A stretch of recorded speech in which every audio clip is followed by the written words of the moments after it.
Good morning, Dawg Nation. I'm Brandon Adams, and this is DawgNation Daily, the daily podcast for Georgia Bulldogs fans, presented today by Merriweather and Tharp. Kind of the final show for me on kind of a vacation week. Obviously, tomorrow's the 4th of July. We're all going to take off on that. Today, though, special treat for you. We're going to talk for a couple of minutes. We're going to give way to two of our great colleagues, Kaylee Mansell, Connor Riley, special edition of DawgNation At Large, kind of in the space here for DawgNation Daily, presented by Merriweather and Tharp, here today, covering all of what's kind of been going on this week for Georgia football. We're going to give you all of that with them coming up in a moment. Before that, for me, I think there are a couple of playmakers working together for Georgia this year that could be just a little bit overlooked, and I think that could be incredible value for the Georgia offense. And on the other side of the ball for UGA, I think the most important key leaders for Georgia, I think we're starting to get a pretty clear picture as to who they might be. So we'll give you all of this here coming up. Glad to have you with us for it. It is DawgNation Daily, the daily podcast for Georgia Bulldogs fans, presented today by Merriweather and Tharp, and it begins right now. Today's episode of DawgNation Daily is brought to you by Merriweather and Tharp, your source for Georgia divorce. Find them online at georgiadivorceteam.com. Presented by DawgNation.com, this is DawgNation Daily, the daily podcast for Georgia Bulldogs fans. Here's your host, Brandon Adams. So you've heard it said before that summer's kind of like the talking season. I don't really know who kind of coined that phrase, but it's the sort of season that we're kind of getting ready for the season. We pass our time by talking. I like that because I talk for a living. The college football conversation is just sort of a fun thing to be a part of. And one of the things that sort of produces fodder for those discussions are lists, the various rankings of top this and top that, best teams, best coaches, whatever else. We like lists around here because, as I said before, we like talking about college football, and whatever becomes a springboard for a fun college football conversation, that's all fine for us. To me, it seems like fair game. In fact, we even like lists that Georgia or Georgia players aren't really found on. And there was an example of that recently from our friends at CBS Sports. And you kind of realize we've kind of gotten down towards the end of the summer. We've sort of ranked everything that can be ranked when CBS is now ranking college football's top dynamic duos. Now, I'm not making fun of it because we're also talking about it here too, despite the fact that Georgia does not have a duo on the list. But I'll show you on the screen. It's from CBS Sports, the headline, College Football's Dynamic Duos, Penn State, Texas Tandems set to define 2025 National Championship race. And to a degree, that's true, especially in the case of Penn State bringing back, arguably, two of the top whatever, maybe even the two top, running backs in the country, both on that, Penn State team. That's a big reason why Penn State's going to be mentioned near the top of the national championship race. That's really true. And certainly Georgia kind of knows what it's like to have a great tandem of running backs powering a championship pursuit. We saw that in the early days of the Kirby Smart era with Nick Chubb and Sony Michel. So that kind of reminds us of Georgia history a bit. But since CBS did not see fit to put a Georgia dynamic duo on its list of top duos for the upcoming season, in my mind, I'm kind of wondering from obviously a pro-Georgia perspective, is there a duo that maybe should have gotten mentioned? And what I'll tell you is, it's interesting to me, and this is kind of apropos of nothing, but isn't it interesting that we think about certain Georgia players, we sort of think about them in tandem with another Georgia player? For instance, we're going to talk more about C.J. Allen in a minute. When I think about C.J. Allen, I sort of also think about him with Raylan Wilson. That's the other they're the linebacker who oftentimes they came into Georgia together. They'll be playing a lot together this year. When I think about one, I sort of think about the other in tandem. I feel the same way about the two backups, at least backups for now, to these two linebackers, Chris Cole, Justin Williams. We're going to actually hear from Williams in a minute too on today's show. We're pretty jam-packed. But when you think about Williams, you sort of also think about Cole. They're sort of a tandem that always goes together. When I think about the new wide receivers at Georgia, Zachariah Branch and Noah Thomas, both transfers, different programs, but coming into Georgia together, maybe this is just my weird brain. I can't really think about one of them without thinking about the other. In fact, I believe this past spring, during spring practice, every time Kirby Smart was asked about one, he was also kind of asked about the other. They're just sort of commonly bunched together in a tandem. And you could go on and on. Maybe Ernest Green, Monroe feeling that way. There are lots of potential examples of this. However, let me do some wishful thinking with you for a moment. I'm not mad at CBS Sports for not having any of those other dynamic duos I just mentioned from Georgia on their list. They don't begin the season with the same level of fame as some of these other guys, and I'm okay with that. But let me tell you what I wish. Can we do some wishful thinking here for a moment? Let me tell you what I wish. If at the end of the year, if we could have a dynamic duo kind of emerge for Georgia, and if it could be this specific dynamic duo, I'm telling you right now, I think that could be a really good thing for the Dogs. And in order to be able to explain this properly, I need to be able to tell you this, which is if you've been with us for the entirety of the offseason, and so many of you have, and I just really appreciate that, one of the things that I have probably changed my opinion on now from where I was, if you want to go back to like as recently as February. From February until now, one big difference between me and the way I was then is that at one point in time, I was sort of calling for Nate Frazier, second year in the program, 1,000-yard rusher, kind of a focal point for the running game in a way we really haven't probably seen from Georgia since maybe like the time of DeAndre Swift. I've probably changed my tune on that just a little bit. And my reason for doing so is that in the span of time since I first said that, Georgia has also added an interesting transfer player. Josh McCray, you know about him coming in from Illinois. And Frazier, while he brings the sort of athletic credentials to all of this, a guy like McCray may also give Georgia a little bit of an extra dose of what it didn't have a lot of last year because of the injury to Branson Robinson, the injury to Roderick Robinson.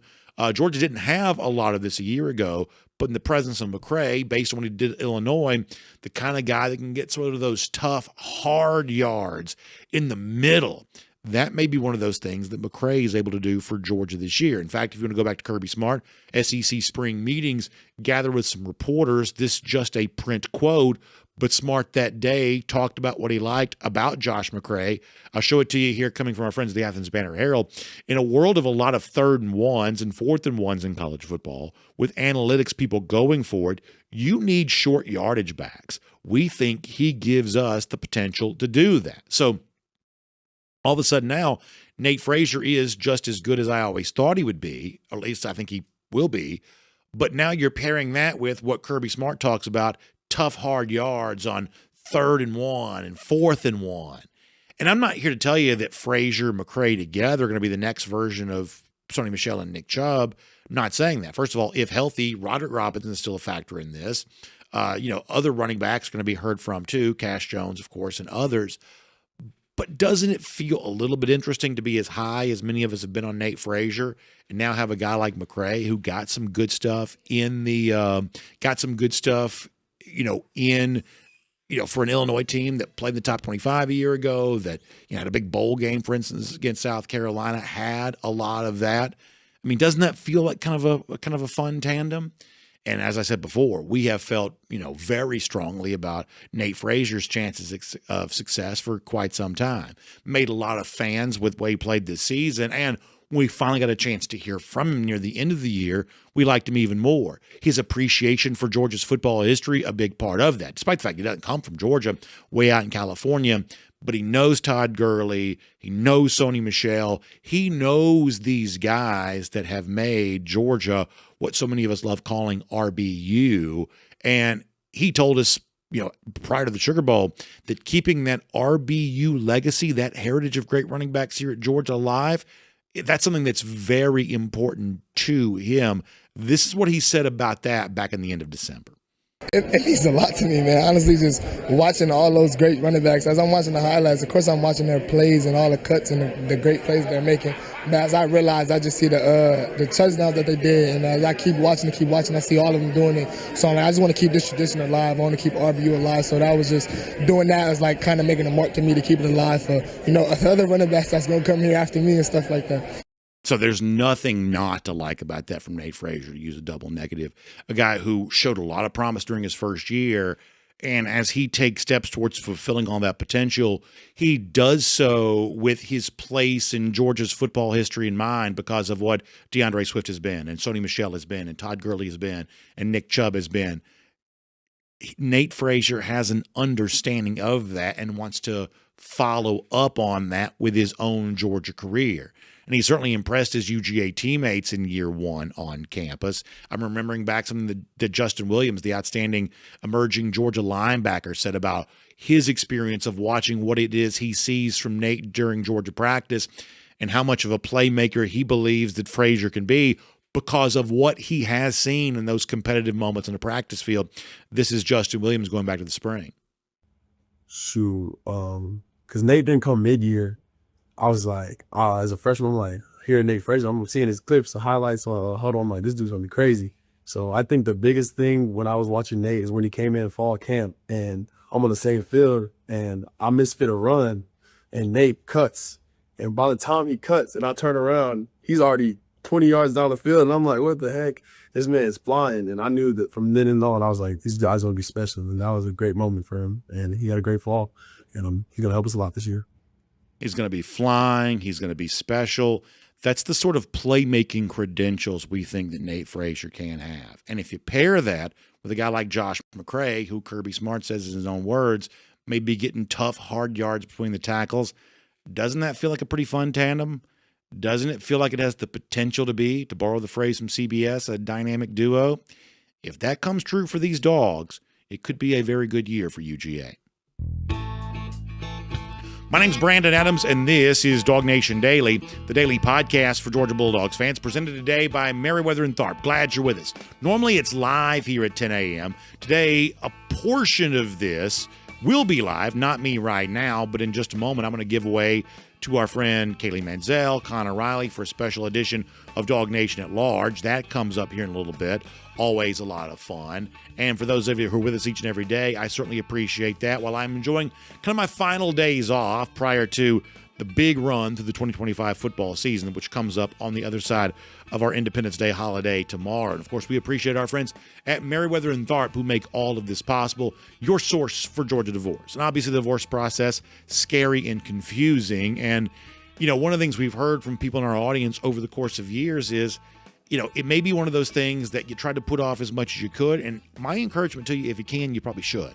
But for many people, it does become sort of an unavoidable next step in your life. That's just the way that it is. In many cases, it wasn't chosen for you. It was kind of thrust upon you. And so you got to try to figure out what to do about that. What the next step is, how you handle that, how you make sense of it. Well, that's where our friends at Merriweather and Tharp can help. If you've got questions about the divorce process, they've got answers. And this is true now all across the state of Georgia, not just the Atlanta area, but offices all across the state, including now in Columbus. We have a lot of folks who listen to us each and every day from down there in Columbus in the west part of the state. And if you find yourself in the challenging situation where divorce may be the next thing for you, then please reach out to our friends at Merriweather and Tharp. Have that, first initial consultation. Let them explain the process to you. Let them kind of ease some of your concerns, maybe as it relates to like the cost certainty of all of this. Their model M&T level of service has been incredibly popular for those who kind of just want to get some peace of mind about how this is going to play out for them. It's worth a conversation, and the conversation begins by you checking out their website. It's online, GeorgiaDivorceTeam.com. One more time, that's GeorgiaDivorceTeam.com. Merriweather and Tharp is your source for Georgia divorce. All right, as I told you, we got Connor Riley, Kaylee Mansell coming up in a moment as a part of a special edition of DawgNation at Large, some live conversation, or if you're a podcast listener, recorded live conversation on the heels of me putting some stuff together for you while I'm away from work. Of course, looking forward to being back with you on Monday after the 4th of July holiday tomorrow. But before we say hello to Kaylee and Connor, let's get ready to go around the doghouse, presented today by our friends at Daytona Beach. And I think we're starting to see kind of a crystallized opinion sort of forming around what the Georgia defense is going to be in 2025, or at least what the nucleus of the Georgia defense is going to be. And obviously, one of the names on that list is, of course, linebacker C.J. Allen. So here around the doghouse, presented by Daytona Beach, I want to go back for through some of the stuff that Allen has said over the course of this offseason, including acknowledging the transition taking place. We know that so much of last year's defensive nucleus, guys like Jalen Walker, guys like Malachi Starks, a first-round pick like Mykel Williams, they are gone, and the need for Georgia to reinvent itself defensively, well, of course, that's a big part of this offseason and the early stages of the season when we get to this fall. And that's a challenge that earlier in spring practice, C.J. Allen said he was not shying away from at all.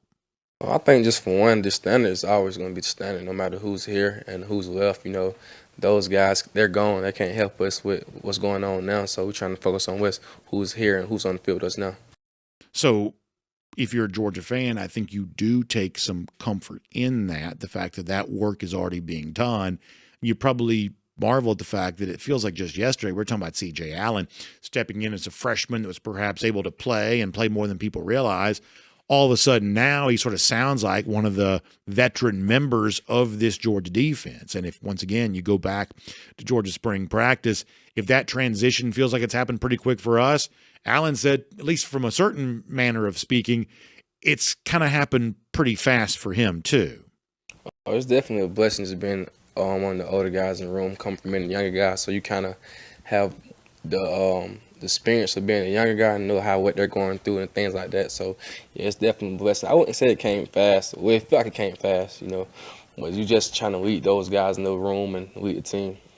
The reason why I mentioned this about C.J. Allen today, there's a recent story at ESPN.com, a couple of their NFL draft analysts looking at the top 5 players at each position ahead of the 2026 NFL draft, and C.J. Allen was kind of getting consensus love as one of the top 5 linebackers who would be draft eligible here for 2026. Now, we'll see if it does play out that way, but if you're a Georgia fan trying to make sense of what your situation here is right now, it is obvious and unmistakable that Allen is one of the main building blocks, one of the key pieces of your nucleus on defense here in 2025. The other name from ESPN.com that gets that mention is also Christian Miller.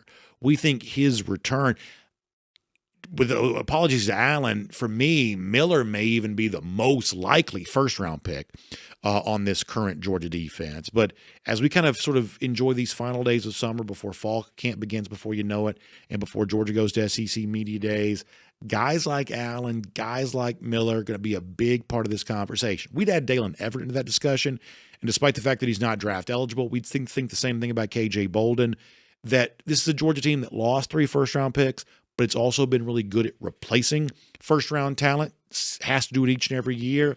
And that process, that transition, we think is ongoing. Allen getting some love is certainly a possible first-round pick. Christian Miller getting that same kind of attention. That the key leaders of this 2025 Georgia defense, they are starting to come into focus. And that is Around the Doghouse, presented today by our friends at Daytona Beach. Y'all know I love the summer, and I love beach getaways as a part of the summer. And when I think about my happiest summer memories as a child, I'm thinking so frequently about going to Daytona Beach and the experiences that I had there, and the fact that those kinds of memories are still being made at Daytona Beach here right now. And if you're a little late in the game and kind of getting your summer vacation booked, sometimes that happens. A place like Daytona Beach can be an awesome thing for you to consider because there are a lot of hotel options, a lot of resort options, still a lot of great ways to get a surprisingly good deal on a hotel or resort as you kind of get ready to enjoy, hopefully, a summer vacation here right now. So it's also one of those things, if you want to fly there, you can get there easily from Atlanta. There's an international airport right there in Daytona Beach. It's 23 miles of shoreline and so much fun to go along with some great savings here right now. So check out the website for more. DaytonaBeach.com/hotel deals. That's DaytonaBeach.com/hotel deals for more on that today. All right, this is the final pre-recorded words you're going to hear from me. We're going to give way in a moment to Kaylee and Connor and then enjoy some 4th of July tomorrow and then be back in the saddle again, not just live on Monday, but throughout the entirety of the 2025 season. It all begins for us right after this, but we certainly appreciate you being with us here this week. Certainly hope you enjoy this right now. And in fact, with that in mind, let's go ahead without further ado, say hello to Connor Riley and Kaylee Mansell as a part of a special edition of DawgNation at Large here today in the space normally occupied by DawgNation Daily, presented by Merriweather and Tharp. Good morning, Dawg Nation. Happy 4th of July weekend to you all. I'm Kaylee Mansell with Connor Riley, and today's episode will be a special edition of DawgNation At Large, which is our Thursday night show here on DawgNation. We try to offer a fresh perspective on all things Georgia football. That's really a blend of in-depth analysis and engaging discussion, which you'll see what we mean by engaging discussion later on in the show. But to kick things off, there was breaking news yesterday specifically regarding a one-time transfer portal window. It's going to start next Monday, run through August 5th. It's supposed to provide relief for athletes who could be cut as a result of the new roster restrictions. And if I'm being totally honest, when I saw this headline yesterday, I didn't necessarily read the fine print, and I was like, college football's ruined. College football's over. We're adding another transfer portal window. Like, I just don't know if I'm capable of it anymore, but now knowing what it is, the intentions are really good. Yeah, this is a sort of a way to help those players that were grandfathered in. Obviously, that was one of the big sticking points with the House settlement, which was why it was delayed and getting signed until June when the final approval hearings began in April. But, not every team is going to want to grandfather in the walk-ons that they have with them. And so this does offer those players in particular the chance to go and find new homes. I'm led to believe that Georgia is going to try and keep as many of these walk-ons as they can because they believe it's a competitive advantage for them.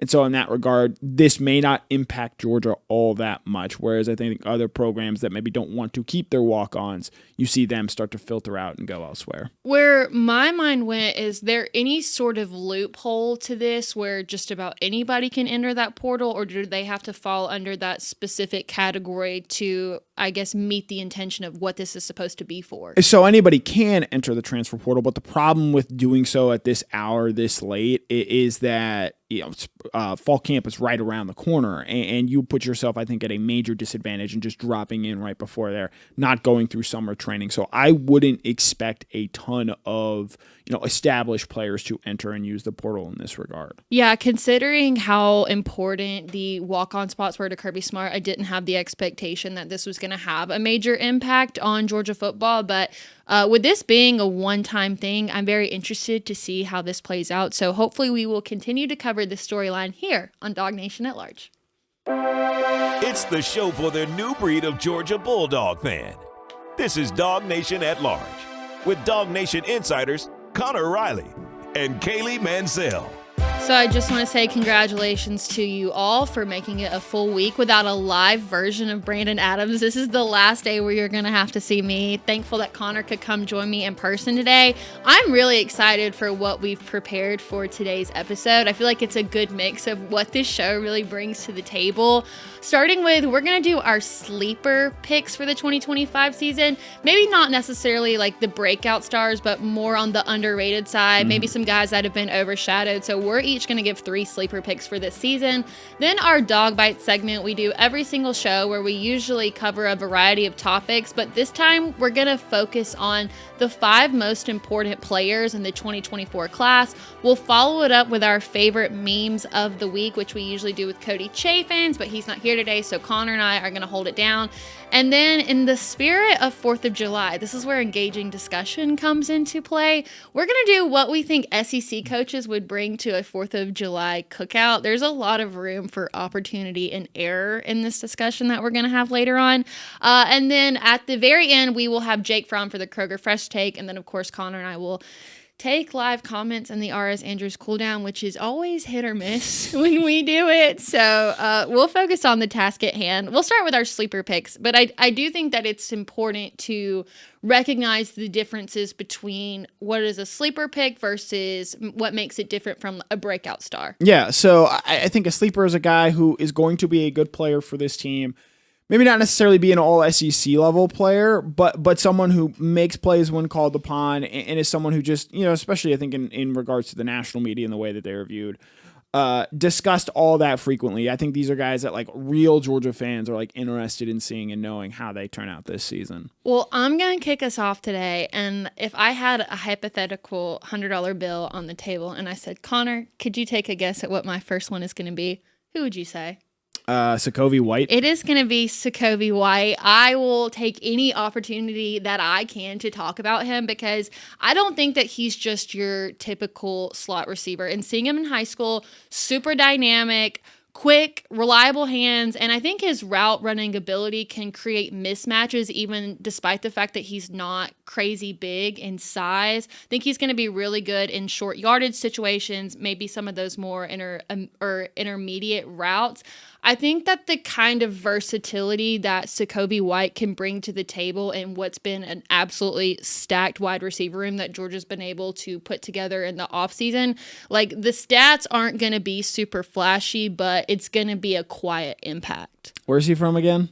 He's from North Georgia, which we do say on the show that I have the North Georgia bias. I did go to South Georgia last weekend. It was lovely, but I actually think that it's not my problem with South Georgia. It's South Georgia's problem with me because I came back and got super sick. No, that's tough. We hate to see that. That's why we respect both sides of the state here on this side of the desk. But yeah, I think Jacoby is a very interesting player going into this year. Look, it's a very deep wide receiver room, and Jacoby is a guy who seemed like he was on the verge of earning real playing time last year. I'll be interested in seeing what he does on special teams because he is able to help out there. And I'll be interested with Zachariah Branch and being the explosive playmaker that he is. What is Georgia's appetite for using him as an every down punt returner and kick returner? And how does that eat into what they need from him as a speed guy to stretch the field? And that's maybe where you start to see some opportunities created for Jacoby White. For my first pick, I'm also going to go with a wide receiver, also in his second year on the program.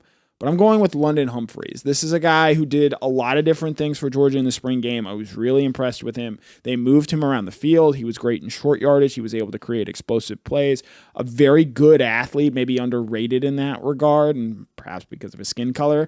But I think that with London, year two, look, he had about as awful of a break as you can have in year one, where he has that big touchdown in the first game against Clemson, gets mono that same month in September, was dealing with an injury on his hand where I think it was a broken finger at points last season, and didn't score another touchdown until that Georgia Tech game. So everything that could have gone wrong for London in year one did. Now that he's had a second year in the program, look, there's a little bit of post-hype from him, because again, the way that we just talk about this sport is those year one transfer guys that generate so much interest. But I think London is a guy who, there's a little bit of overlap with him and Dylan Bell in terms of their versatility, but I think his ability, as Kirby Smart said after the spring game, to play every wide receiver position is going to get him on the field. I'm not saying he's going to be Georgia's number one receiver this year, but I do think he's going to be a guy that, especially in regards to how we have discussed this wide receiver room so far this offseason, outproduces what people think he can do. If I didn't take Jacoby, this is probably the same route that I would have gone, because similar to Jacoby, London Humphreys is not a guy that the national media is going to be talking about. He's not going to be making headlines, but I could see him being one of those guys down the line that has like a really important third down catch or a drive that changes the course of the game, so we have a bigger appreciation for him. It's just so difficult with the wide receiver group because they're being overshadowed by all the talent that Georgia brought in from the transfer portal as well as from the 2025 class. So I like that we went wide receivers both with our first pick. Yep. Okay, I am going to move to the defensive side of the ball. And there can be arguments made that maybe this isn't necessarily a sleeper, but I think that sometimes you and I are even guilty of not talking enough about Raylan Wilson because there's all this excitement with CJ Allen and the experience that he brings. And then on top of that, like everybody's so excited to see what Chris Cole and Justin Williams are going to bring to the table. So maybe we don't talk about him enough. Like I immediately think of his quickness. I think in high school he ran like a sub 4.5 40. So I feel like you can really see that on the tape with Raylan. And even at a young age, when him and CJ Allen had to come in and play for the SEC championship, I think that they showed glimpses of veteran level instincts. And it's just hard because similar to the wide receiver group, Georgia has been built upon this idea of linebacker U with Kobe Dean, Roquan Smith, Quay Walker, now Jalen Walker too. So maybe Raylan Wilson isn't that flashy linebacker that's going to be a first round pick, but he offers so much more than what we've been able to discuss and talk about on this show. Yeah, and I would certainly say that Raylan falls into the sleeper category just because there's been, I think, a rush to anoint Chris Cole and Justin Williams, and Raylan Wilson is going to play more snaps than both of those guys. I think the thing that I've seen with Raylan when going back and watching his first 2 years at Georgia, he's been in position a lot of times to make plays. He's always just been like a step late. And to me, that's not an indictment of his athleticism, but just the game slowing down and him being able to figure things out, because I think he arrived at Georgia as more of an athlete than a finished product. And so he is a guy where in his third season now at Georgia, he's seen a lot. He's played a lot of football to this point. You hope that the game mentally really slows down for him, because he's got all the athletic tools. I think he's a better athlete than CJ Allen is. And if he's able to do that and the game is able to slow down for him, this is not going to be a guy that is slept on. And it would not surprise me, especially as I think Georgia looks for guys, especially at that linebacker room, to create, disruptive plays, sacks, tackles for loss. He is a guy who has the ability, I think, to do that this coming season. No, I think you said it best too, and that's actually something that I had in my notes about not being a finished product. I think that he has so much natural talent. Mm-hmm. They really just got to be able to hone in on that. But maybe this off season that he had, like seeing the progress that he made from year 1 to year 2, knowing the abilities that he has just naturally, I'm curious to see how much development and progress that he's made in this off season, because I expect a major jump from him. And we talked so much about some of the issues from last year's Georgia team. A lot of it was just tackling. Mm-hmm. If he's able to improve as a tackler this year, I think that changes the way and the ceiling of this defense. I'm also going to stick defense here with my second pick, my second sleeper. And I know we said these guys might not be all SEC guys. If there's a guy on this list, or at least the one that I'm working with that I think could be, it's Xavier McLeod. Again, similar to London Humphreys, second-year transfer. Kind of got lost in the shuffle a little bit last year, but I think at the end of the season, Georgia Tech, Texas, Notre Dame, those 3 games, McLeod really started to come on. I feel like the light came on for him a little bit. Another year in the program, and look, with the defensive line, it's always going to be hard to play as a year 1 guy. And the thing that really works for him, you have Warren Brinson and Anna Stockhouse clear out. Yes, there's a lot expected of Christian Miller. He is not a sleeper. He far does not qualify as a sleeper at this point in time with how much he's been discussed this offseason.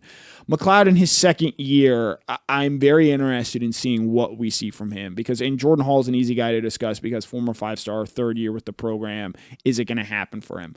McLeod did some really impressive things for me in year 1, and if he's able to make a big leap in year 2, in part because he's just getting more playing time, that's going to open up a lot of things for this Georgia defense. Now, he's a guy that I expect to be a big-time contributor, maybe even more so than the other guys we discuss here. I mean, Raylan Wilson's going to be a starter.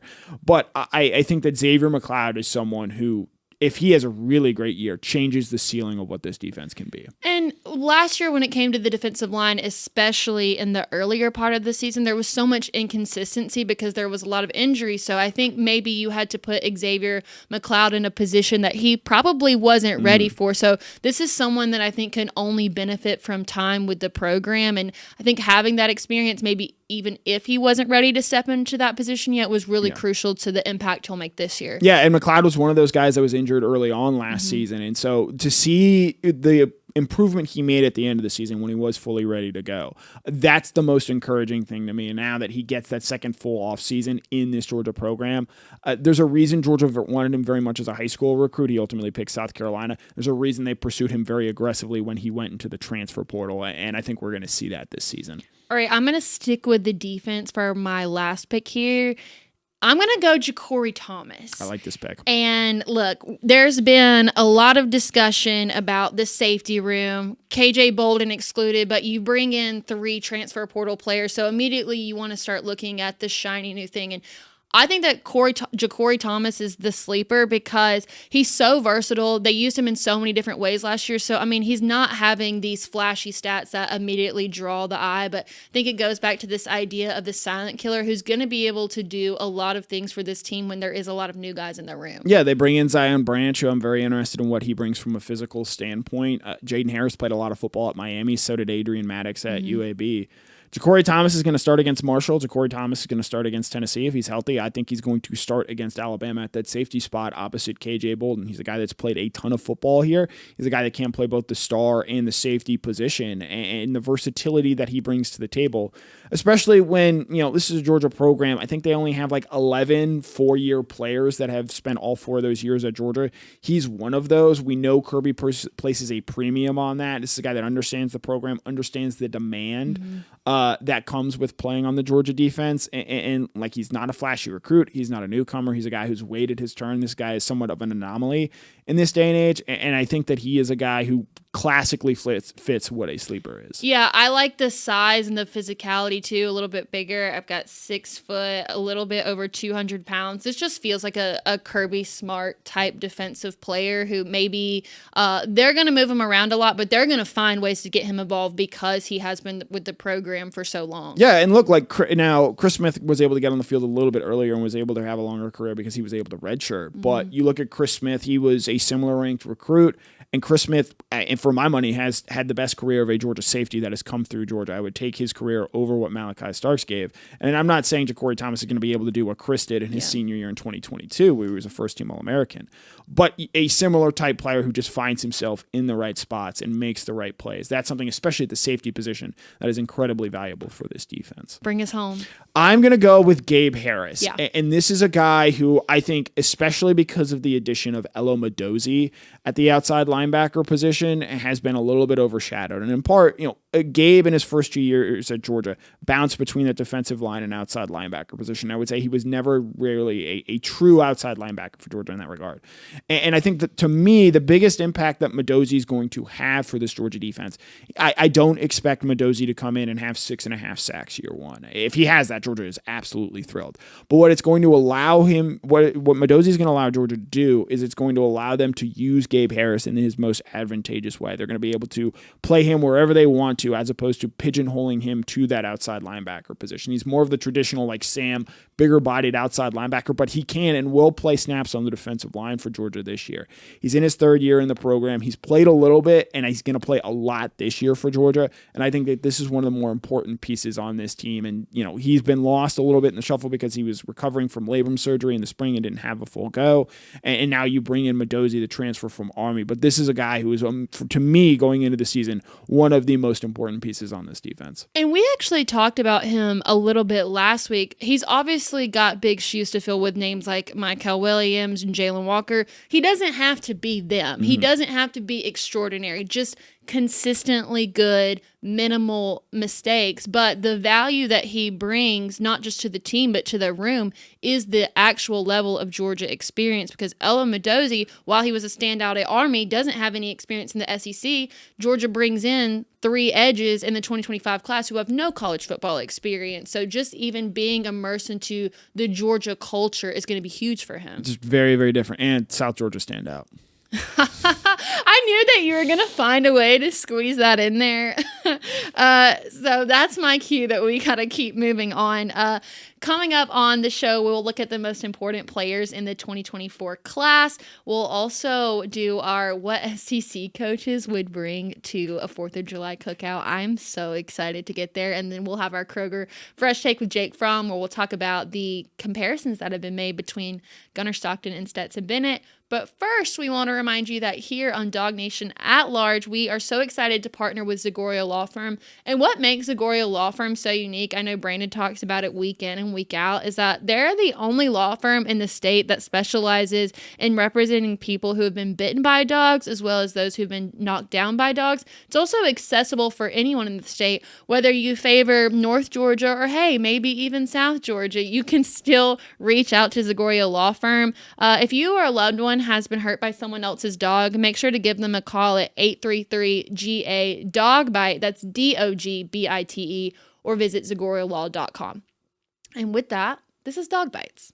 It's the show for the new breed of Georgia Bulldog fan.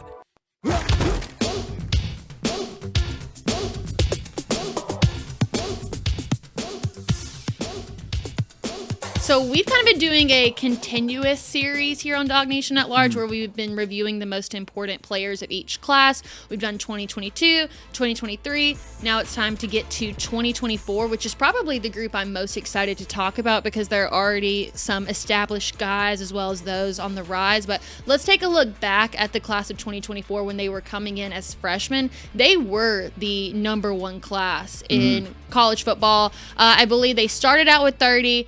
28 remain, and that's honestly a pretty impressive number considering that the 2 that were gone were maybe given a little what is it? A push into the transfer portal? Voluntarily and told. Is that what I'm looking for? Okay.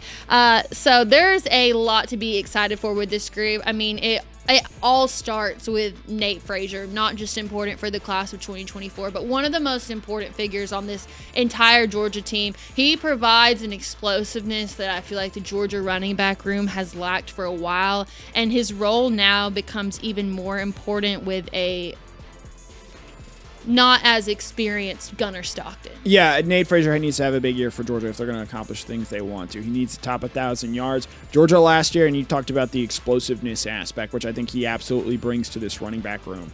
They ranked 86th in the country in rushes of 10 yards or more. That's the lowest it's ever been under Kirby Smart. 55 total for the year. The only year that was less was the COVID season, and they played 4 fewer games that year. I think the addition of Josh McCray and the emergence of Bo Walker allows Nate to, I think, be the best version of himself. And I'm not saying he can't run between the tackles, but I think sometimes, and Dejon Edwards was the perfect example of this, if you just need a guy that can get you 4 or 5 yards to keep the sticks moving and then have someone rip off those big runs. And Frazier absolutely has the ability to do that. They're going to need him to be a leader, and most importantly, they're going to need him to hang on to the football. He's well aware that's an issue for him. It's why he didn't play in the Alabama game a season ago. And if he's able to hold on to the football, which a lot of it is a mental thing, the sky is the limit for Frazier. I feel like it's inevitable that with each class that comes through, there ends up being a face guy, the guy of the class. Yep. That's Nate Frazier, no doubt. Yep, absolutely. All right, so let's move on to Chris Cole. Such a hot topic in the offseason. Smart. You can tell he's coachable. He's developing at such a rapid pace, and who knows what the starting position or playing behind C.J. Allen and Raylan Wilson is going to look like. But based on what we saw last year with him playing in those key third down type situations, I think by the end of this season, he is going to be the guy. He's got to play behind some veterans this year, but I like it. I like him in big moments, and I think he's going to be a household name by the time December rolls around. Yeah, I don't know if you're a big Marvel movie fan, but I am not. A new Fantastic Four movie coming out. Chris Cole is Mr. Fantastic. He is long, he can stretch, he is intelligent, he can do just about anything that they can ask him. And I'm interested in seeing this coming fall, what Georgia specifically asked Chris Cole to do, because we saw a year ago he's great in coverage and his ability to go and work in third down that way. I think they're going to ask him to be a little bit more of a pass rusher this year. And what I'm interested with Chris Cole, like, he's not going to play more snaps than C.J. Allen or Raylan Wilson as long as injuries are not an issue.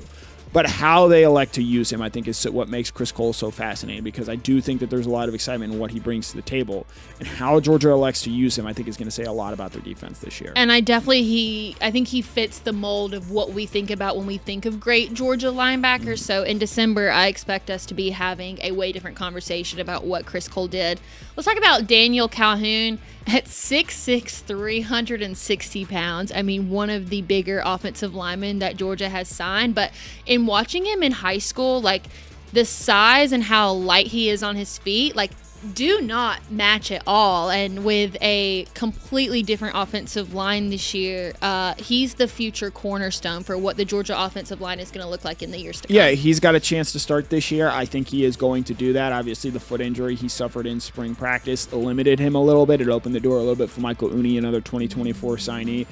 I think this guy could be your next Tate Ratledge. Now, Daniel's not going to have a mullet like Tate did, but I think that this is a guy who's going to be a long-term starter for this team, going to be an important piece on this offensive line and be a leader, and I'm interested in seeing how he grows and develops that way. But right now, as a redshirt freshman, he's going to have to go in and earn that starting spot, because they do feel pretty good about what they have in the interior of the line with Drew Bobo and Michael Morris.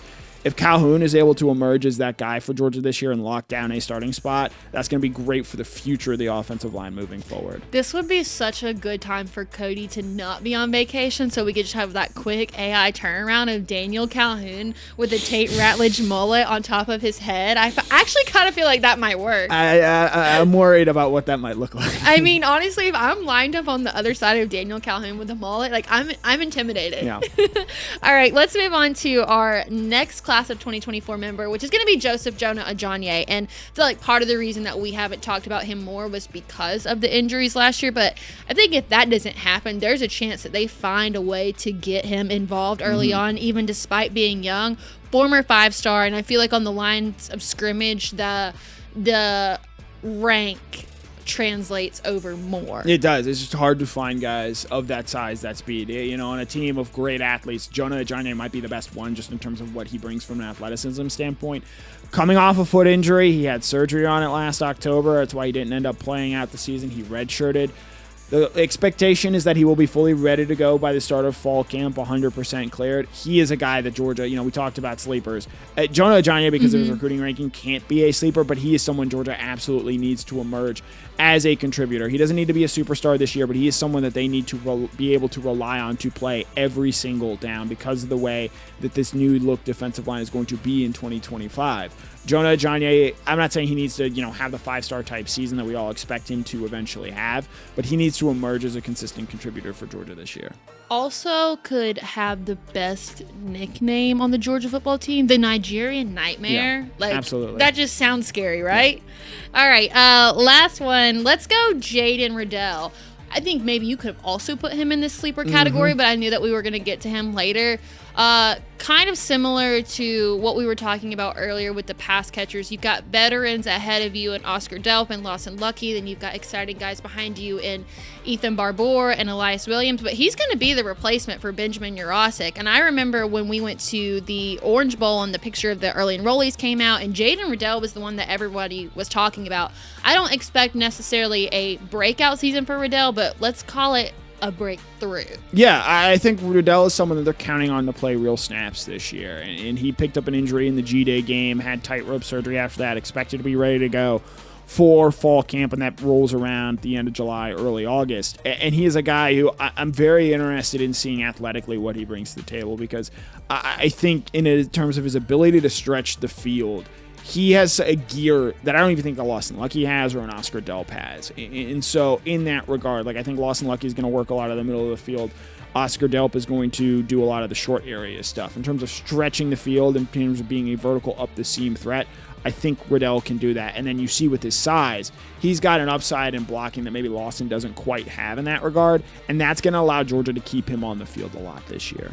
All around in all the classes that we've talked about, and we'll touch on the 2025 guys next week, I think that 2024 just has the most potential and versatility and diversity that we've seen in any of the classes that we've talked about. One of the reasons Georgia did not have the season they did a season ago is because they just didn't, in my opinion, get enough out of this freshman class. They were the number one ranked recruiting class, as you mentioned. They've got to start playing like that and producing like that this season if this Georgia team, especially as young as it is going to have the year they want to. All right, so still to go on the show, we will do our favorite memes for the week, and then later on in the show, we will do the R.S. Andrews cool down, so go ahead and start getting your PG-rated questions in now. I got to tell you, I don't know where Brandon is. I don't know if he's on a cruise. I don't know if he's at home, but if I had that hypothetical $100 I was talking about earlier with Connor, I would just picture Brandon Adams sitting on Perfect Day Coco K, because I feel like that is where he is in his true form with whatever magazine he's reading, his 100 SPF sunscreen on. Like, that is just peak Brandon Adams. And I felt that way when I was there too. You just feel like a better version of yourself sitting right by the water, having the nicest wait staff ever at Perfect Day Coco K, and then food options everywhere with one of the best infinity pools with a tremendous DJ. The only way you can get to Perfect Day Coco K is by booking a Royal Caribbean cruise. The cruise part in itself is one thing to talk about, but there's truly nothing like Perfect Day Coco K. It's a super unique experience that's got options for everyone, whether you are with your family and you want to visit the water park, or maybe you just wanted to do an adults only trip. There is an adults only side of the island. So if you want to book your Royal Caribbean cruise, make it easier on yourself by talking with our travel agent, Jessica Slater. You can reach her at 770-718-9147 or email her at jslater@dreamvacations.com. Again, that's jslater@dreamvacations.com. So this is the part in the show where we do it every single week, always after DawgBites, where we share our favorite memes of the week. Some weeks are better than others, I have to say, despite some of the things that have happened. This was a great week for the internet, so let's get to Meme Machine. Who's that going down the track? Who's that coming down the track? It's a Meme Machine and Randy Black. It's a Meme Machine and Randy Black. No, no!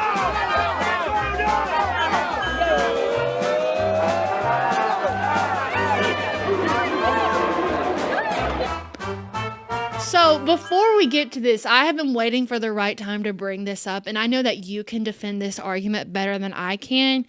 Philip Brown, who sent me a very nice email on June 14th. I promise I did not forget about you, but I wanted to wait till we had the right moment.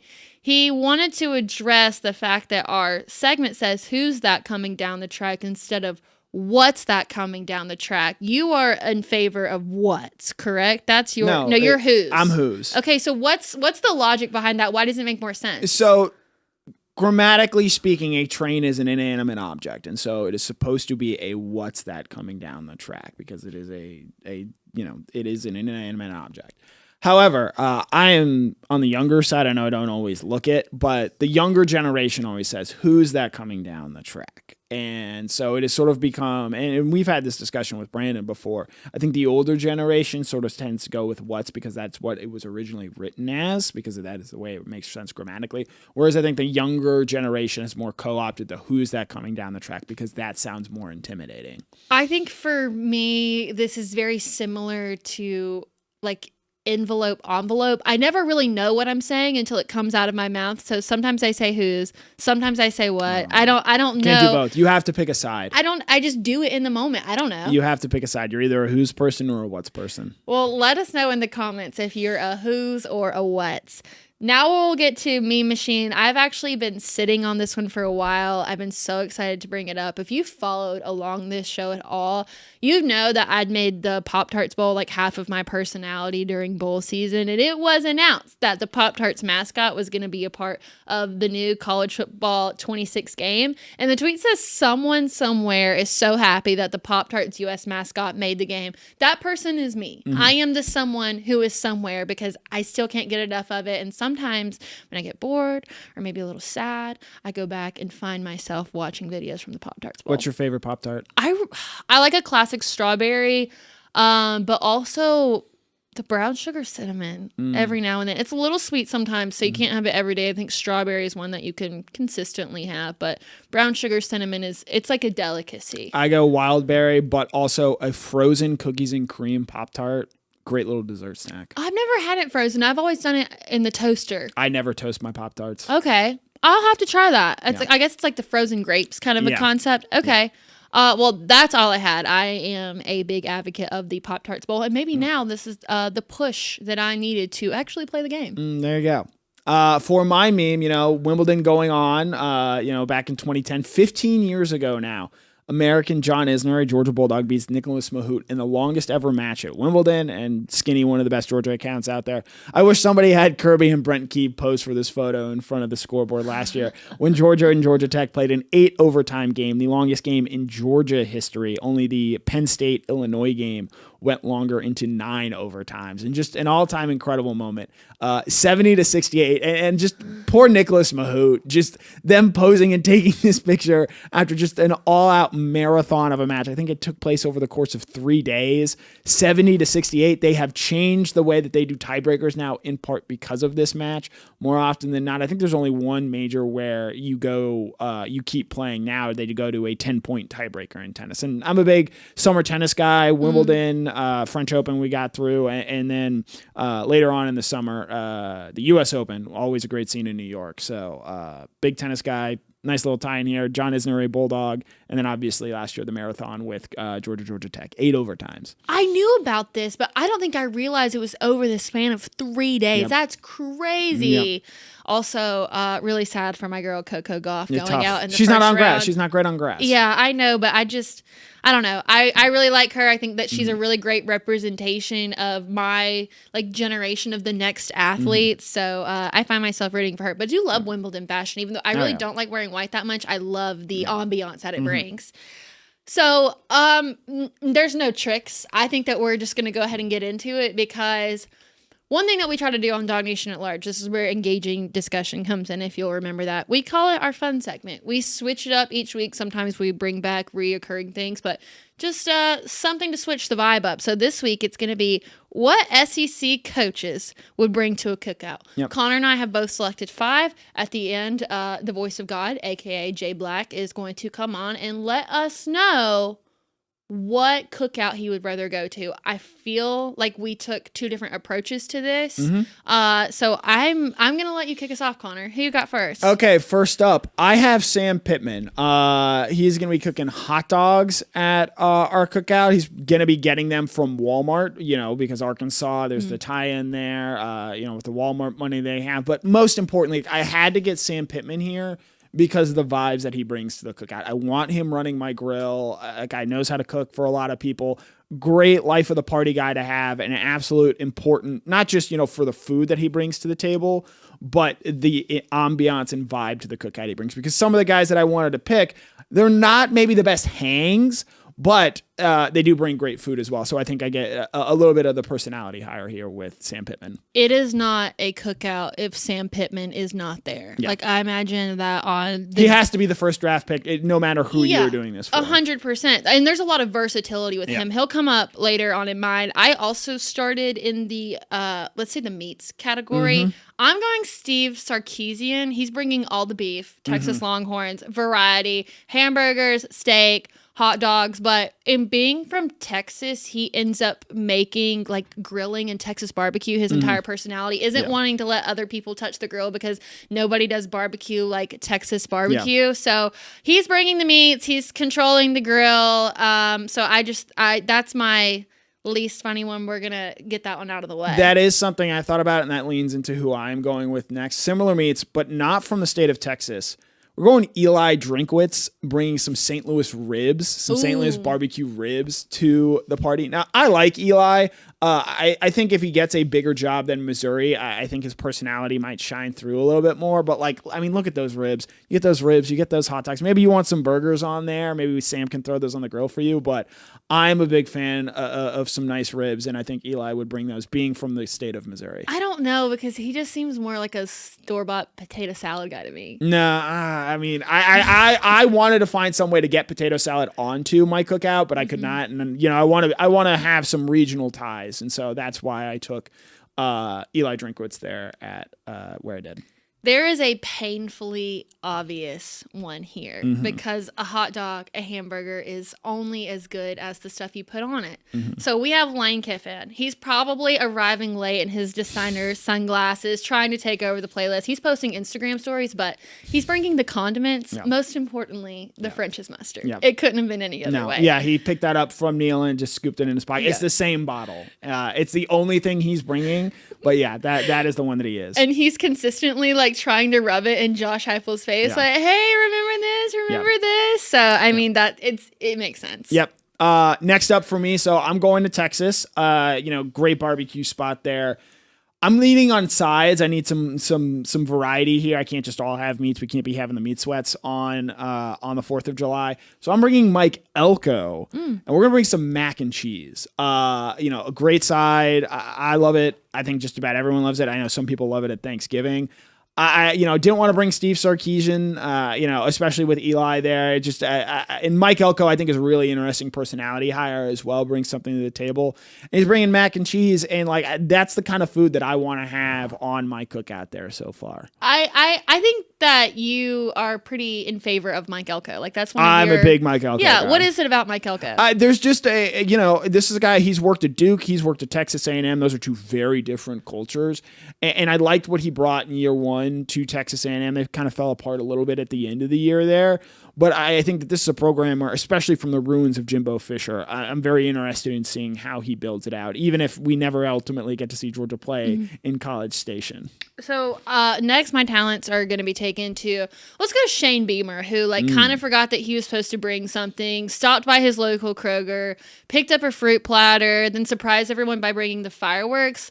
I guess the category here is not everyone's favorite, but it has to be there. Yeah, and now South Carolina, a big fireworks state, especially driving up through 85 there. Steve Sarkisian, Lane Kiffin, Shane Beamer. I don't think Kirby Smart would want to come to this cookout with the. Those are his besties. Are you kidding me? Off the field, besties. Their group chat popping. I know it. Sam Pittman is Kirby's bestie. I don't know about those three guys on your side.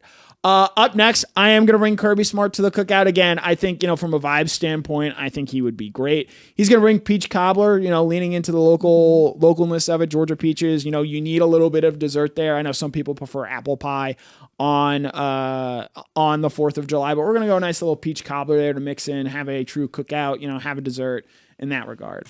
I am also bringing Kirby Smart. You had to.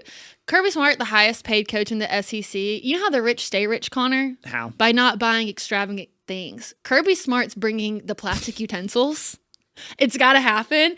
His real role at this 4th of July cookout is he's on the aux. He's playing the country classics, maybe a little bit of yacht rock, but like once the drinks get flowing, I feel like Kirby's bringing out the 90s rap, maybe looking at Mark Stoops after he starts playing, Return of the Mac. Like, you don't know nothing about this. Like, his real role is the vibes and the aux, but he had to bring something, but kept it on the cheaper side. He brought the plastic utensils. Yeah. Now, for my last pick, I had a lot of different ways that I thought about going. I thought about Mark Stoops bringing some bourbon to the table, being from Kentucky. I thought about, obviously Louisiana has incredible food, but I don't know how much that fits with the 4th of July. And then you have the net negative that is Brian Kelly's personality. I'm bringing Josh Heupel, and he is going to be bringing some Bush's baked beans, Bush's based out of Knoxville.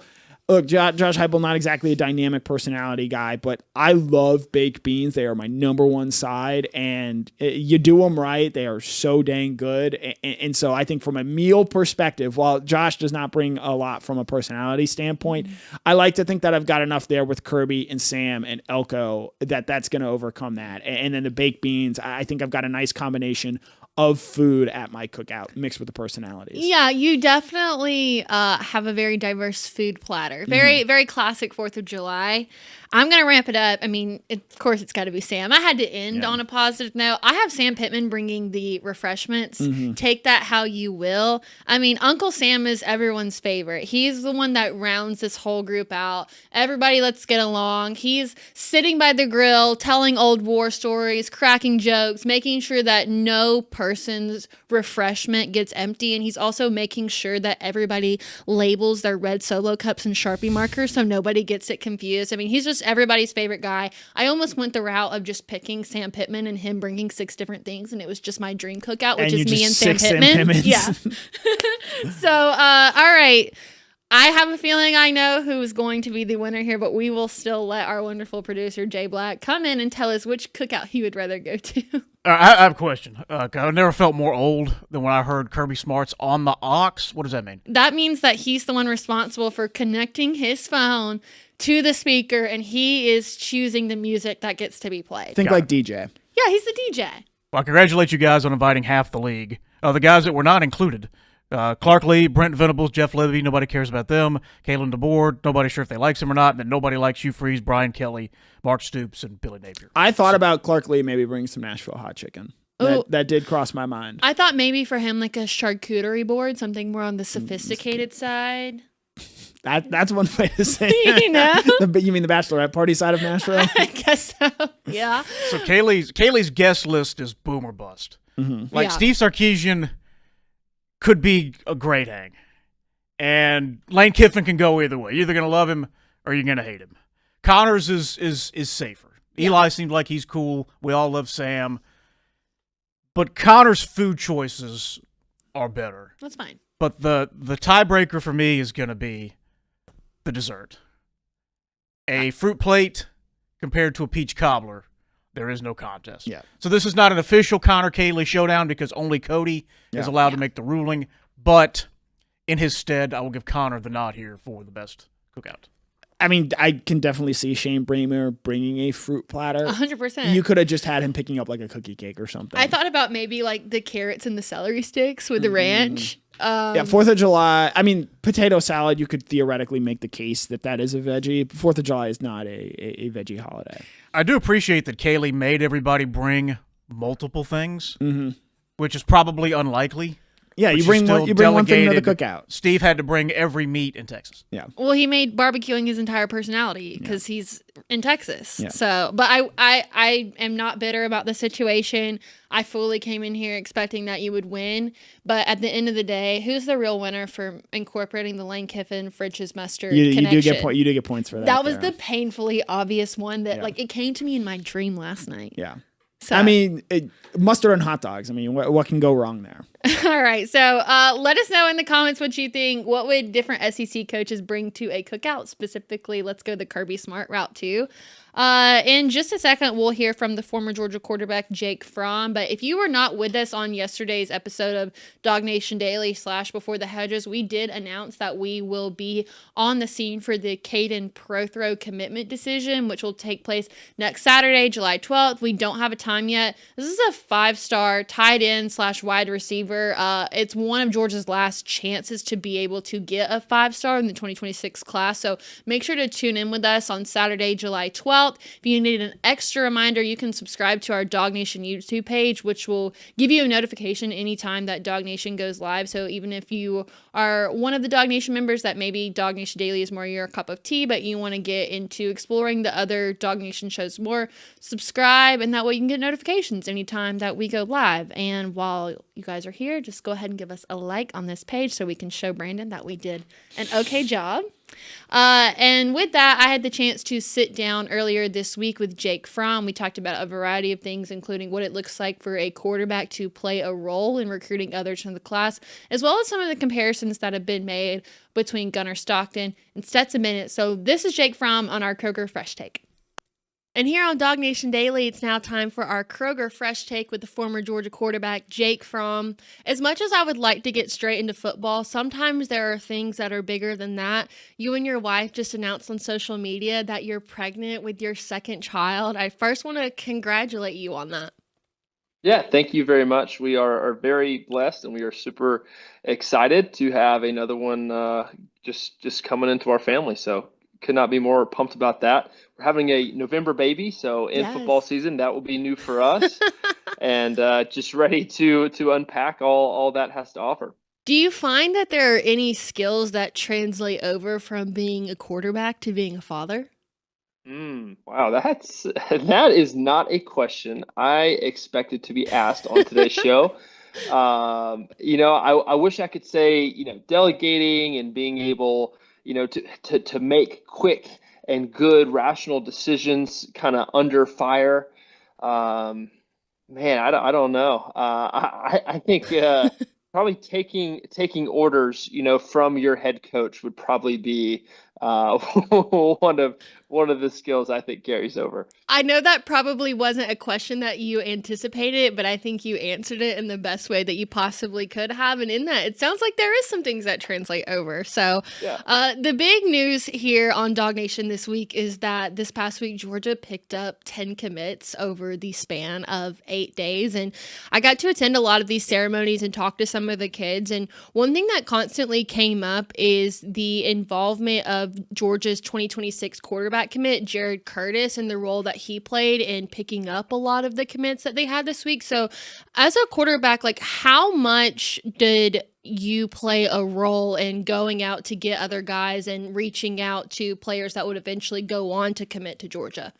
Yeah, I feel like I had a pretty decent kind of part and play in that, but I got to give a ton of credit to Richard LeCount as well. Felt like we kind of coordinated and did a lot together. Man, Richie was great. I think, Coach Smart and the recruiting staff there at the time just really kind of fed off of us, and there's a lot of trust involved in that. And man, we wanted to start something that was new, that was fresh, and guys that we wanted to be there, guys that we knew obviously loved ball, but also loved Georgia as well. So trying to pick those guys out and doing all that we could to go and get those guys and trying to create the best class that we possibly could to give ourselves the best chance of getting to a national championship game and winning one and winning a lot of football games. So, it was really fun for us to do, and it was pretty exciting time. And on the flip side of things, we give a lot of credit to Kirby Smart and also to the other guys in the class, but maybe don't talk about so much the role that assistant coaches play in the recruiting side. So when you were a commit, how big of a priority did the assistant coaches make you feel, and how did they go about prioritizing you? Yeah, it's huge. And I would say every recruit and every player and every person's different. Obviously there's a chain of command and, things and roles and stuff get delegated. But I really have to give, Kirby his flowers here of being at the top and also playing such a huge and pivotal role in the recruiting process. He really dives into a personal relationship with everybody. And does an incredible job of, I mean, he is like a texting warrior and getting texts at 11, 12 o'clock at night, because he's up, his brain doesn't stop working, and he's constantly trying to do the best he can, for the team and the program. So obviously it starts with him and, guys in my time, who were there, Coley and Cheney. I mean, there's just plenty of guys to mention, and it seems to be that Kirby has figured out the formula and does quite a good job at it. So we'll shift our attention to something else, because something that also occurred this past weekend was the Manning Passing Academy camp, and somebody finally was able to get some remarks out of Gunnar Stockton, specifically about the comparisons that he's been receiving to Stetson Bennett. As someone that played with Stetson and someone who's been able to watch Gunnar Stockton play somewhat, do you see any of the comparisons that people are making between the two? Yeah, I could definitely see a few for sure. I mean, I think both guys are very athletic. Both guys kind of play with the mindset of, hey, man, I'm going to go and rip it. I don't care about the consequences. I'm going to go be me and do me.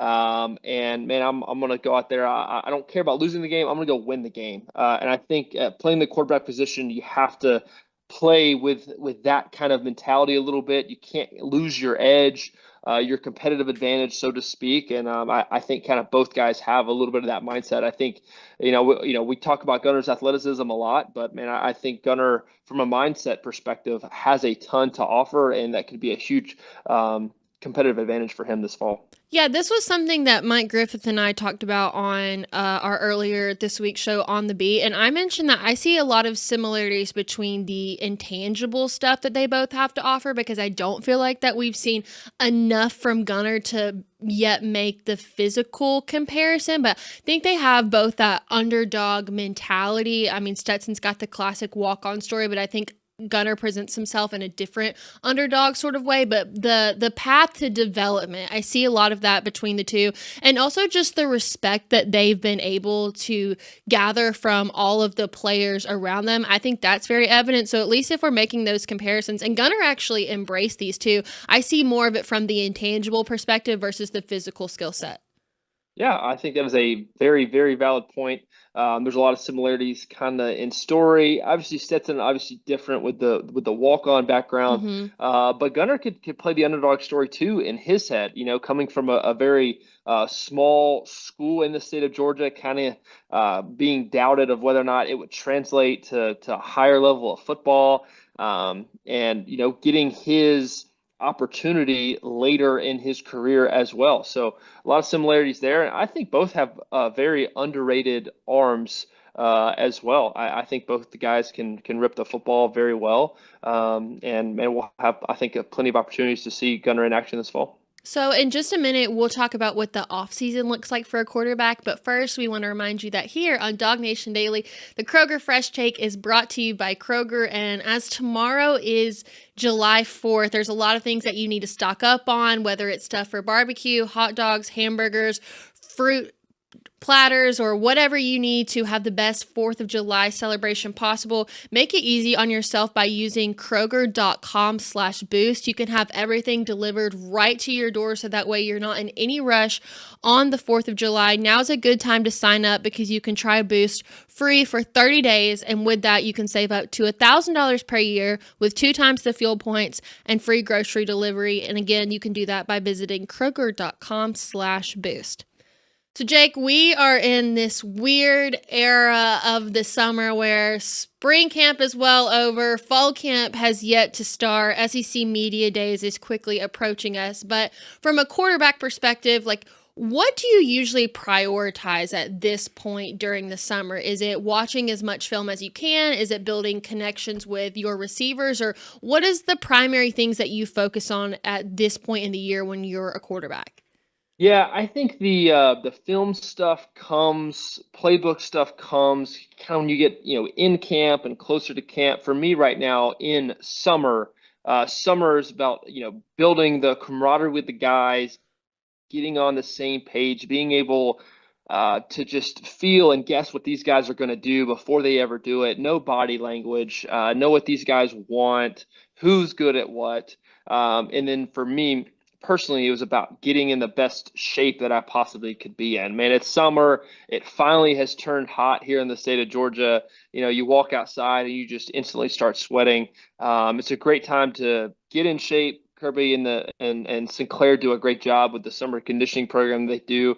But there's a lot of 7-on-7s going on right now after those team runs. And it's about kind of figuring guys out, man, who has that mental toughness and developing some grit and some toughness throughout the summer and getting on the same page with your guys. So, man, those were the top two things on my list that I wanted to get done each and every summer.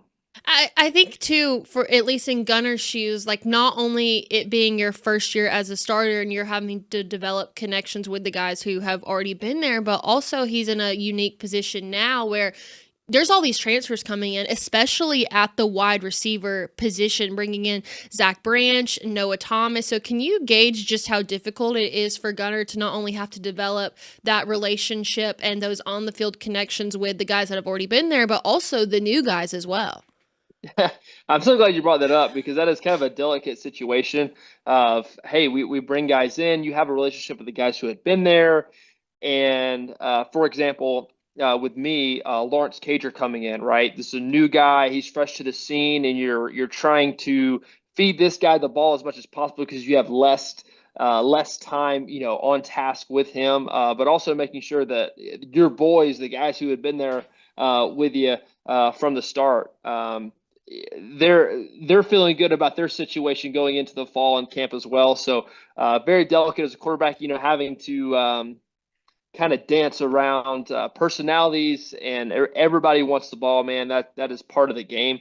And then I do want to kind of add to what I was talking about earlier as far as the summer with the team runs with 7-on-7.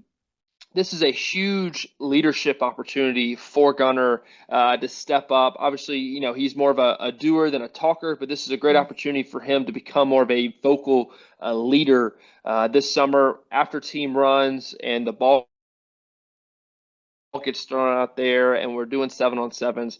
Coaches are gone, and man, everybody looks to the quarterback to get things operating and to get things done. So it's a great opportunity for Gunner to earn respect with his voice as well as his play, and it's a great opportunity, man, for guys to just start looking at him, man, as being the guy, and for him to go take care of business. All right, and that's going to wrap up today's Kroger Fresh Take with Jake Fromm. Congratulations on baby number 2, and we hope you have a very happy 4th of July. All right, so shout out to Jake Fromm for joining me earlier this week for our Kroger Fresh Take. As we begin to wrap up, typically the way that we end the show is I always ask Connor what he learned today. So what did you learn? I learned that Kaylee has a fondness for French's mustard, excuse me. And it's not me. And the importance of bringing that to a cookout. And you can get that French's mustard at your local Kroger. So we cancel out one free plug with one that we're actually associated with, and it cancels out. Yep. I actually am not, I like a slaw on my hot dog, and that's about it. I know it's controversial, but I'm not a ketchup mustard girl. I will say so. Summer was able to go to Chicago for the first time. If you've never had a Chicago hot dog, it is incredible. And I know, like, I'm a staunch conservative when it comes to hot dogs. I used to just be a pure mustard guy.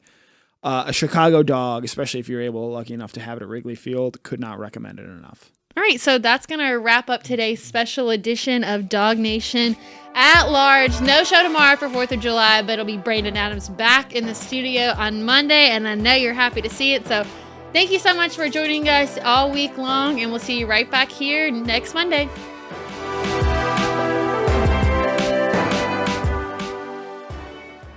And time now for the R.S. Andrews cool down. R.S. Andrews is the one you turn to for your heating, electrical, plumbing needs. They show up on time, do the work that's promised for the price that's promised, and you can trust them on all of that. So we're going to pull up the comments, but there is something that I wanted to bring up before we did it. If you have ever followed my dad on any form of social media, you know that I am not the only Mansell. I am one of 4 Mansell daughters because he loves to make it known that he's going to have to pay for 4 weddings one day. He has made that a really big part of his personality. But with that, it is my sister Molly's birthday today. She is turning How do you 23. not know how old your sister's turning? No, I do know. I just had to double check. So she's turning 23 today. Not just giving away your sister's age on air on the internet, but I mean, she's not a very remembering. young 23. Still. Okay, and I have been sick this week. A lot going on. I have not had time to get her a birthday present, but my sister loves Connor. She thinks that Connor is the funniest person to ever exist on the face of the planet. So I thought that could provide her like an appetizer birthday present if you would go on the record and wish her a happy birthday. Happy birthday, Molly. I hope you have a great day. July 3rd, tough day for a birthday right before July 4th, but I hope you're able to make the most of it. Yeah, so I figured that was a good present to have. So, okay. Now we'll actually get into the comments. Let's go to DawgNation.com first. I love all of the input about what different SEC coaches would bring to the cookout. DT said Beamer is a fruit platter guy all the way, which 100%. Your party has no fireworks, no drinks. Do you feel like you need to defend yourself? The drinks is tough, but I'm a food guy, obviously, and so I'm willing to overlook that. I am not a fireworks guy. When my brother was, I think, like 11 or 12 years old, he set my neighbor's yard on fire messing around with fireworks. Oh, no way.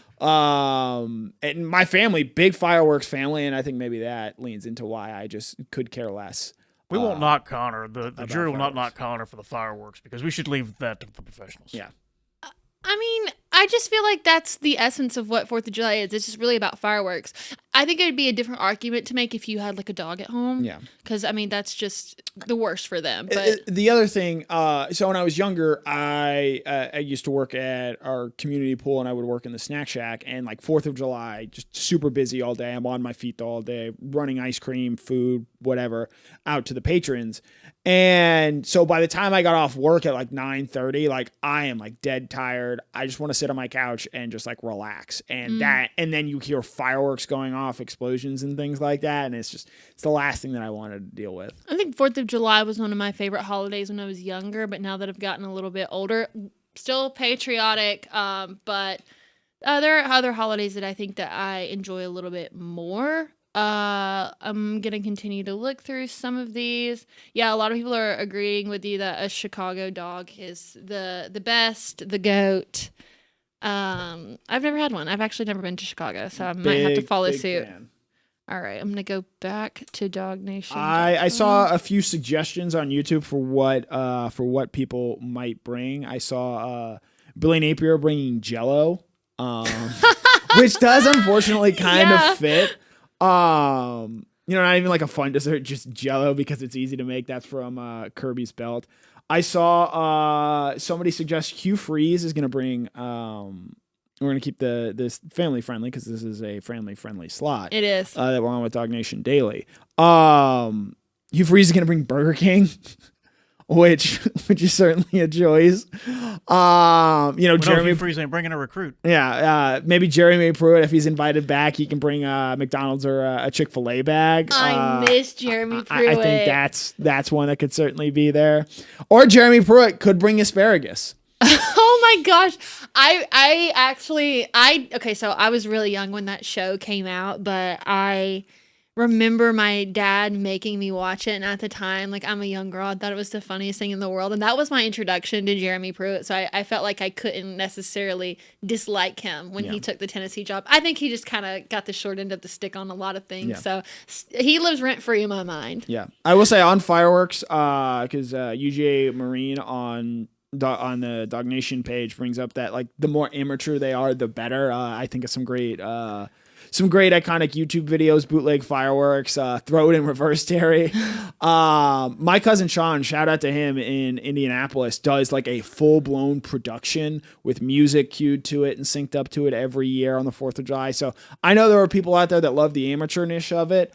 There are also people out there that like fiend for fireworks and love the pageantry that comes with those types of things. There's someone on YouTube, this was a little bit earlier, but saying that Clemson could definitely take it all home this year. What's your overall opinion on, can Clemson, do they have the talent? So I understand why Clemson is getting a lot of smoke blown up its butt right now. But Kaylee, Clemson played 3 SEC teams a season ago, Georgia, Texas, and South Carolina. Do you know the record in those 3 games? No. 0-3. Wow. Yeah, they lost every power conference team they played outside of the weak ACC. The other thing with Clemson, and look, I think this maybe in some ways helps them in some regard because we hear there's just less depth in this sport now moving forward. I know Clemson is a very top-heavy roster, but with the way that they have recruited and the fact that they haven't really leaned on the transfer portal, I'm skeptical that they're going to have the depth to make it through a full season and a full playoff run to where you're going to be able to get through that. And like even Notre Dame a season ago, who I think benefited from playing a rather weak schedule, some of the injuries eventually caught up with them by the time that they faced Ohio State. It absolutely proved to be the case with Georgia, but Georgia was playing a more difficult schedule than Clemson is going to face in the ACC this year. I understand why people are ranking Clemson high. I expect them to win the ACC. I expect them to be one of the top teams entering the college football playoff. But as the season gets longer, the more skeptical I am of Clemson actually pulling it off and winning a national title. And again, look, it's one game. But, and I'll throw the Texas game in here too. They were just so overmatched in those games. Yeah. And the Georgia game, they ran them out of the building in the second half. And like Texas, when we saw them against Georgia, they couldn't run the ball or do anything. And Texas continuously just ran right at them and did whatever they wanted on the offensive side of the ball. So I know Texas has a lot of high-end talent. I'm very skeptical that when the season comes to an end, Clemson will be in the college football playoff. Mm-hmm. I don't think that they're going to be able to make the championship run and live up to the lofty 3 or 4 ranking that you're seeing them get attached with now. I think that Clemson is currently a team that's covered in a lot of like glitter because everybody's so high on Cade Klubnik and the experience that he has. So it's easy to look at Clemson, especially in a weaker conference like the ACC, and always put them towards the top of your rankings because somebody has to win it. And Clemson's the only one that turns that talent over. But I think you said it best when all is said and done, do they have the depth at crucial positions to be able to compete when they have a late playoff run? Yeah. You were like making me a little bit nervous right now. Do we have to bring back ACC dark horse playoff picks for this year? Oh my God, I hope not. Oh, did somebody bring that up? No, I just thought of that on my own. We will try our best to refresh the situation as much as I've tried to wipe it from my mind. But when we got to do that, that's what we need to do. Our college football playoff predictions. Yeah. We did them last year, and both of us thought that we were providing some fresh insight by taking an ACC dark horse pick. Now, one of those teams did get there. We didn't discuss them at all. It was not SMU. SMU made the college football playoff a season ago. We thought there'd be a second ACC team. Unfortunately, you thought it was going to be NC State. I did. Who I think went 5-7. Horrible. I thought it was going to be Virginia Tech, who went 6-7 and lost to Vanderbilt like week 1, and like just immediate loser right out of the gate there. So maybe we have to do dark horse playoff picks that will come up in an accountability check later in the season. I mean, we were right in the sense that there wasn't ACC dark horse. Yep. Our picks probably couldn't have been much worse, and I felt okay. There we go. Is that okay? I guess this was. That's you. That's me. That's Kaylee. Oh boy. It wasn't. I mean, you got Notre Dame on there. That is Oregon, that is a win. Penn State, Clemson. Ole Miss Ohio was right State. there. Yeah. Utah was tough. Yeah, I mean, that's probably the conference at the time that I felt like I knew the least about. Yeah. I actually really liked Liberty for that play-in spot, but I mean, I know I did at the time. But I guess looking back on it all, the one that I was pretty confident in the way that things were heading for them was Missouri. I thought that Missouri was a team on the rise. I would have defended that. In fact, I even I've got them ahead of some teams. So that was the one I felt really, really good about, and then things just did not shake out the way I thought they were going to. Yeah. All right, do we have Connors? Yeah, oh boy. You went Oklahoma State. Oak State's tough. Oak State's tough. Kansas State's not much better. Yeah. And I mean, Virginia- Okay. Oak State went like 3-9. Oak State was one of the worst That teams in was- college football last year. You thought that Ollie Gordon was really going to be the trade. Yeah. Okay, so Jay, let's hear your completely unbiased opinion. Who's looking back Michigan on it now? is tough. Whose is worse? Michigan and Oklahoma State. That's rough. Yeah. I think Connors is worse because of that. Yeah. Okay. I don't have Clemson, and that's probably the difference. Do I get an unofficial point here? Does Connor's cookout win today? And I forgot- his being less bad, or like mine being not as bad, does that cancel out the points? We'll give you half. We'll Okay. give you half. Yeah. If you, I can't find the brackets where we took it all the way through. yeah, I don't know if we did. I think that we just try to line everybody up. Well, I remember right? Connor had Oregon winning it all, right? I don't know about that. Maybe I did. I can certainly see it. No, I don't know. I don't remember. There's a lot going on last Well, December. stand by for I'm in sure. a few weeks. We will do this yeah. again and see if we can improve. Yeah. Okay, and Man. like I don't mean to continue harping on this because it wasn't me, but Jeremy Harbin on YouTube says that I won because I had 7 right and you only had 5 right. Again, that's not to be malicious or anything. That's just the facts, which is what I bring to the table. Look, you gotta take your wins where you can get them. Okay, So. I've been like keeping this comment in the back of my mind because it's not Georgia related, but I do want to address it. I have actually really grown to enjoy G Bama Boy's comments. Got to give credit where credit is due. And he says that he has Texas losing at Florida. Gainesville is a very, very tough place to play. I can't speak to this because I've never been to the Florida environment, but Texas, there's room for error on their schedule. Look, in comparison, Texas has an easier SEC schedule with the teams that they face. And I'm still somewhat skeptical of what we're going to see from Florida this year. I know they won some games late last year. A lot of those were at home. But Texas's schedule this year, they got to go to Ohio State week 1. They got to go to Florida. And they got to go to Georgia. Now, they do get Texas A&M at home this year, and we'll see what that team looks like. And they've got Oklahoma in Dallas. I don't think it's going to happen. They're probably not going to lose all 3, but there is a world where they lose that Ohio State game, Arch Manning's first real start. I'm not counting UL Monroe and Mississippi State in that regard, especially Ohio State is a vastly different environment there. At Florida is going to be a tough place to play, especially I believe that game is early October.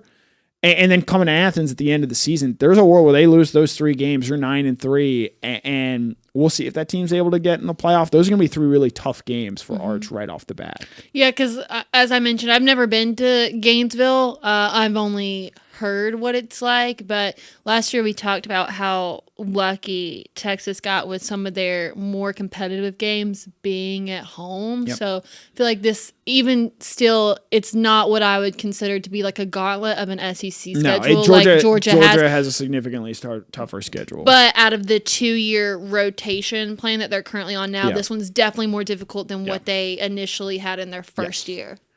All right. Yeah, there's a lot of people saying that they could see Texas losing a few games, which it's a very real possibility. In Texas and Oklahoma, it says if Oklahoma wins, because that game can go either way most years. Yeah. I'm skeptical that it's going to go that way this year. I have a lot of questions about Oklahoma and what they're doing. I actually think that this is a big year for Brent Venables in the hot seat because they're not just going to let Texas sit around and have all the success and not even be a mid-tier team. I don't know if they're going to fire Brent Venables if things don't go well, but because they overhauled the staff, they brought in a lot of guys via the transfer portal, but it might mark Oklahoma falling behind. And Oklahoma, yes, they have the proximity to Texas, but they just don't have the same level of resources, I think, to be ultra competitive in that regard. And now, look, they've been, I think, other than Ohio State, maybe the most consistently successful program in the 21st century when you consider what they've been doing the entire time. This is a massively important year because they fall behind again, not just to Texas, but the rest of the SEC. I think it maybe becomes easier for them to get lost in the shuffle because now they are swimming with more teams that are in their weight, whereas when they were in the old Big 12, Texas was really the only team spending like them. In this league now, you've got 8-9 teams willing to do that, and that's going to make things a lot tougher and reduce the margin of error that Oklahoma has. I wonder, too, if that would be a desirable job. Is it more desirable because they're in the SEC now, or is it less desirable because it's more pressure? I think that there is a pressure that does not align to where that job might actually be. All right, so we're going to take a few more comments. They're talking about Scarface in the DawgNation.com chat, which you are a big cinephile yourself. Did you ever have a Scarface poster in your room at any point? I did not have a Scarface. I believe Pulp Fiction was the movie poster that I had in my college dorm room. Was it Uma Thurman? Yeah, it's the iconic Uma Thurman one. Hard to get. My buddies across the hall, they had Shawshank Redemption. That's a good one. We hit all the classics. All right, I'm gonna keep going through stuff here. If you guys have anything for us, you can. Kaylee's scrolling. Connor, did you see the 3 players in EA Sports Top 100 for Georgia? I know it's Oscar Delp, who I thought was a little high at 90. Christian Miller was 92. Who was third? So Christian Miller at 92, C.J. Allen at 91. That makes KJ sense. Bolden at 91. Okay, that's fair. And I guess KJ and CJ weren't like top 5 at their positions, which is why, because that is what I had seen. Where like Oscar Delp's the number 4 tight end. I'm not surprised by that. Maybe Dalen Everett probably deserves, in my opinion, to maybe be a 91 as well. But I think it speaks a lot that the offense doesn't have any of those top 3 guys, and there's a lot of questions about what we're going to see on that offense side of the ball this year. I feel like if we did national perspective sleeper picks, we could have gone Dalen Everett. Not necessarily a Georgia sleeper pick because we talked so much about him from a national perspective. I think Dalen Everett is the best person for that category. Yep. UJ Marine asked, he said that firing Brent Venables would be a mistake. Who replaces him? Like, who would they go after? I feel like they'd be aggressive. Because Venables is the guy that wanted that job. It was a big-time coordinator, and they'd be able to find someone. It's been pointed out there's only 16 SEC jobs. I think if you want to challenge yourself in that regard, you would certainly want that. This might not be popular on this show. I wonder if that's a job maybe Glenn Schumann looks at because it is an SEC job. They do have resources. That is a job but again, you think the similarities between Venables and Schumann in that Schumann defensive guy, so was Venables. I think they may maybe want to lean offense, especially, which is sort of the way that the state of Texas is. A Garrett Riley, although given that Lincoln is his brother, I don't think Oklahoma would be too fond of getting right back into that. So I'd be interested, maybe like a Kenny Dillingham. Although I think he really likes it at Arizona State, and I think there are a lot of positives to that job that maybe might keep him from jumping right to Oklahoma. All right, 2 more things, and we're going to get out of here. Number 1, who's your favorite celebrity chef? I'm not a big celebrity chef guy. I'd probably say Dave Chang just because I consume some of his content. He does a Netflix show with celebrities, so I would probably say him. I can't say her last name, but Ina was my girl. Like, I still watch some of her videos now, and this is the last one because this could go a variety of different ways. What's your favorite 4th of July movie? It's from Senior Dog 54. The one that immediately jumps to mind is Independence Day. It is easily the most iconic 4th of July movie that factors in that aspect to it. You could maybe say Born on the 4th of July, Tom Cruise movie. Let's use our computer here and see if there's something. I don't need to use my computer. This isn't. I guess you couldn't qualify this as a 4th of July movie, but I associate this movie with the 4th of July, and that's the original Sandlot. Like one of those movies that I watched over and over as a kid, and they have the big fireworks scene where they go out and they play baseball because they can due to the fireworks. Like that's and it's baseball. That's very epitome of 4th of July to me. I feel very good about Independence Day. Real ones know that is an incredible movie. Jaws is maybe the only other one. Oh, yeah. 50th anniversary this year of Jaws, the first, I think, modern summer blockbuster. So I would say Independence Day and Jaws. You're going to need a bigger boat. The beaches will be open. I think Jaws and Independence Day are the top 2. And if you are going to be at the beach this week, stay safe out there. Yep. All right, so that is going to be it for today's episode of DawgNation Daily at Large.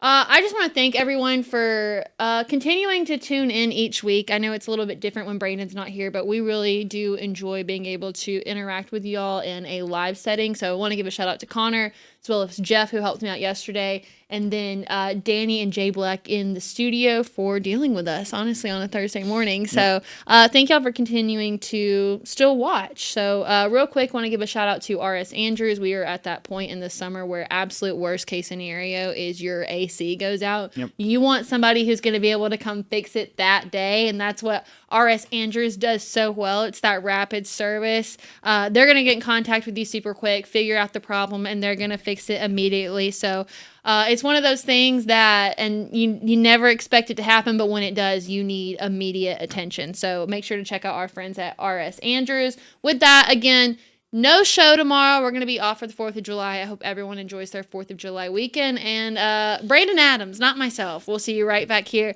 next Monday, DawgNation Daily at 10 o'clock.